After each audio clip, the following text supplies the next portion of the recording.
Hey, welcome to Let's Camp Some More and our series called Sunday Brunch, because I know my own video series. I'm with somebody who's actually kind of a big deal. His name's Dave, and he has an online presence called Eyes on the Sky. We are camping this weekend with an astronomy club. We are not observers ourselves, but we are campers, and they go camping, so it kind of overlapped. And I met Dave, and I just wanted to chat with him here. So thanks for joining us. Thanks for having me. Yeah, great. So Eyes on the Skies is your digital presence, and yes. Where are you? Are you on like Facebook, or where do you do it? I do have the primary channel is the YouTube one. YouTube. I do mostly videos. I do have a Facebook presence, and you can search. Actually, I believe it's Eyes on Sky, because that was the only thing available. We had to do the same thing. We're Let's Camp Some More, but on Facebook we're Let's Camp More. Yeah. Because Facebook hates everyone. And then Twitter, you can find me on @AstronomyDave. @AstronomyDave. Yes. But YouTube is the big...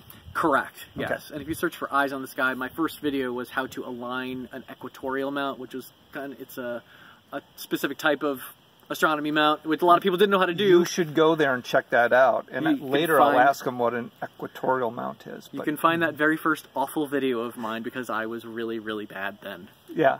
I've improved a little. I think that's the only way to do it, though, is just to start off really, really bad and just get that out of the way. Yes, I did that. Yeah, yeah. And so how did you get into astronomy? Ooh, getting into astronomy was, that's just always been a childhood thing, that I was always interested in space, the space program, and then by extension, looking up at the night sky. Later in life, as Eyes on the Sky kind of developed, it was just because I wanted to do something about light pollution and reducing light pollution, and so that was sort of a means to start that process. I still have a ways to go in that regard, but taking some steps now to make a bigger effort in that area. So speaking about light pollution, we are at a campground called Middle Fork. Yes. And it is in Champaign County, and it is got its qualification as a dark sky spot.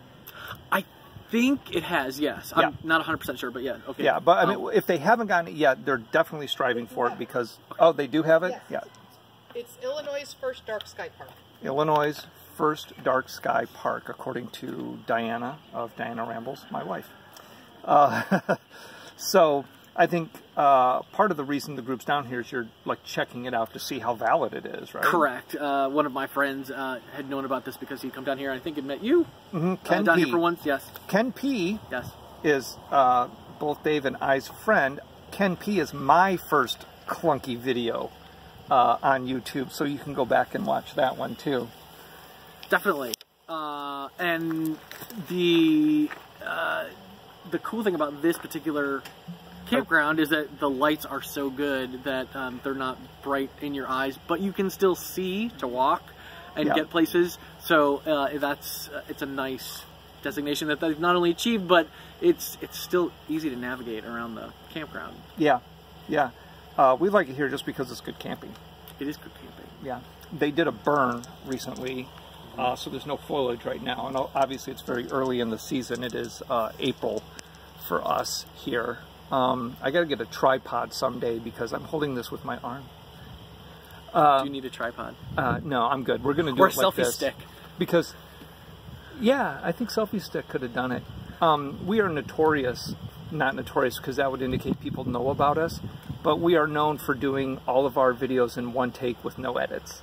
Nice. So all the mistakes. I almost do that with my videos. Yeah. I edit out all my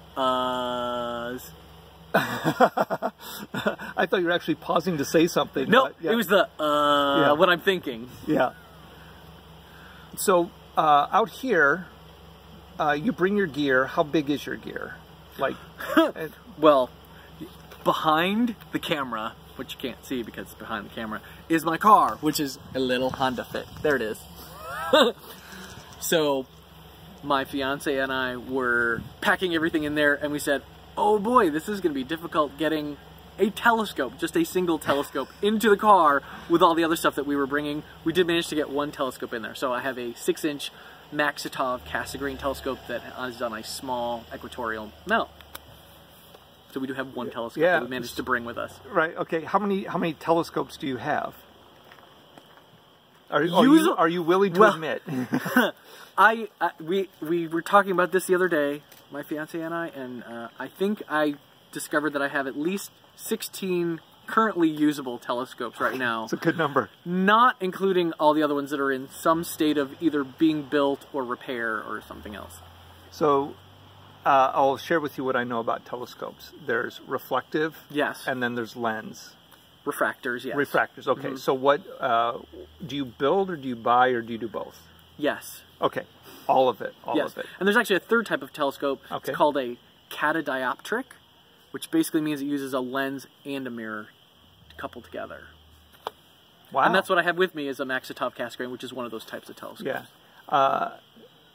It shortens the tube. Okay, okay, so that makes it a little easier to wield around. Correct. I do know that lenses, they gather small light and make it bigger, so it's dimmer, but that's the benefit of a mirror. What's the difference between using a lens and using a mirror? A lot of it comes down to how light is reflected and bent and forms an image when you are trying to magnify it. So basically, the problem with using a lens is that, like a prism, light doesn't all bend to the same point. So when a prism, you have red light that's the long focal lengths and blue that's the short ones. A lens does the same thing. So all the light doesn't focus at the same place and you get these halos around it. So then you have to use more layers of glass, except that gets really expensive. Okay. So then people started using mirrors, because the mirrors you only have to do one surface instead of 4 or 6 to make the lens. With the mirror, how do you get around the different wavelengths of color? It reflects all of them equally. Oh, okay. So that's the benefit of that. The only problem with that is then you have to put another mirror in the middle to bounce the light either out the side or down back through the center. Because I guess if you stood to look at the mirror, your entire head is blocking in the way. the light. Exactly. Okay. So there's always a compromise. No matter what telescope you get, there's always a compromise somewhere, but it's just what compromises you're willing to live with. Yeah. Okay. Great. So with Eyes on the Sky, do you give? So we've all seen PBS and we've all seen Stargazer on there. Do you do stuff like that, or is it technical, or what's your niche? I really try to help anyone who has a telescope or binoculars or is just interested in starting to look up at the night sky and find things that are possible to see even through some light pollution. Now, the last couple videos I did were just on galaxies, so you have to have a little bit larger telescope, probably 5 or 6 inch diameter aperture, and probably a little darker skies to be able to see them. But a lot of times I'll still talk about things that people can find and see and even just point at. So, hey, here's where a lot of people have never seen the planet Mercury. Okay. So the planet Mercury will be up in the morning sky here next week. But it also moves really fast too, so you have to know the right time to look at it and where to look at it. So I try to help people find things Get prepped up. Exactly, and find things that they can see. So I spent time in the U.S. Navy. Okay. And in the middle of the ocean, it is dizzying the number of stars you can see when there's no moon. Also, I worked in weather in the U.S. Navy, so I went outside every 45 minutes to write down the state of the sky, meteorologically, not obviously star-wise. Then we crossed the equator. And the first time I went outside at night, I was lost. Because all the stars are different. Everything was different. That was the only time in my life that I felt abjectively lost. I had nothing, no frame of reference. I've heard of the Southern Cross. I think I found it, but I can't be sure. Yeah. Although, even though you can't see Polaris, I have viewers in, oddly enough, Australia, who still watch my videos. Australia and can is see. Pretty odd. Also my video. Also pretty Oz. But there are people on that continent that will look north across their northern horizon and see some of the things that I'm talking about. So they can still see some of the same stars that we do. Because the Earth wobbles.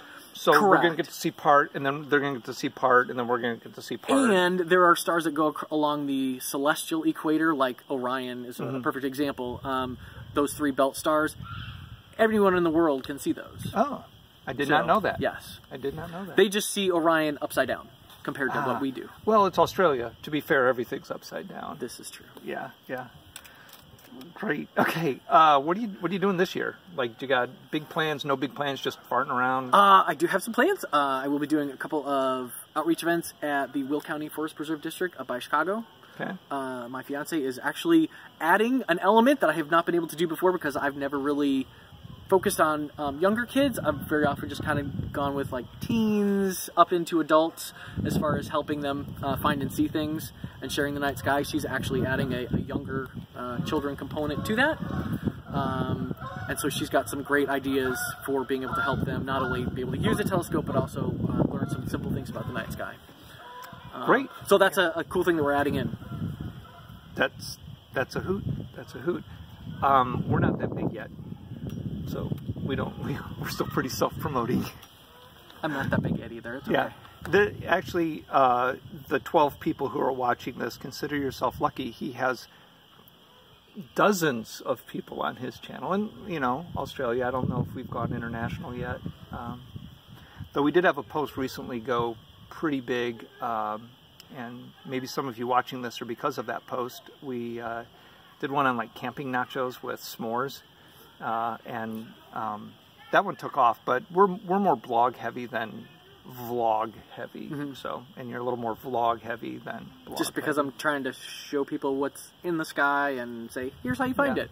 Do you include so with any of your rigs, are you able to take still images or even video off of them, or is it all just look at it with your eye and that's it? I am not very good at astrophotography. There are some people that are much better at it. However, I have been able to use my phone and make some adapters to just hold it up to the eyepiece, and amazingly, even my Samsung S8 will capture quite a number of good things, not just the moon and planets, but I've even been able to get like the Orion Nebula and a couple other objects. If you want to get into this, you can start with your eyes. Yes. And then maybe a set of binoculars. Yes. And then just kind of get silly from there, right? I would even be willing to recommend a telescope as small as about a 4.5-inch diameter, which sometimes you can find on Craigslist for about $100 or so or less, which will very often be a good starter telescope that'll show you almost anything that I talk about. Nice, nice. Well, hey, thanks for spending this time with us. I'm glad we met you. We're having a good time. There's going to be other videos. There's a few other people in the group that we're going to chat with.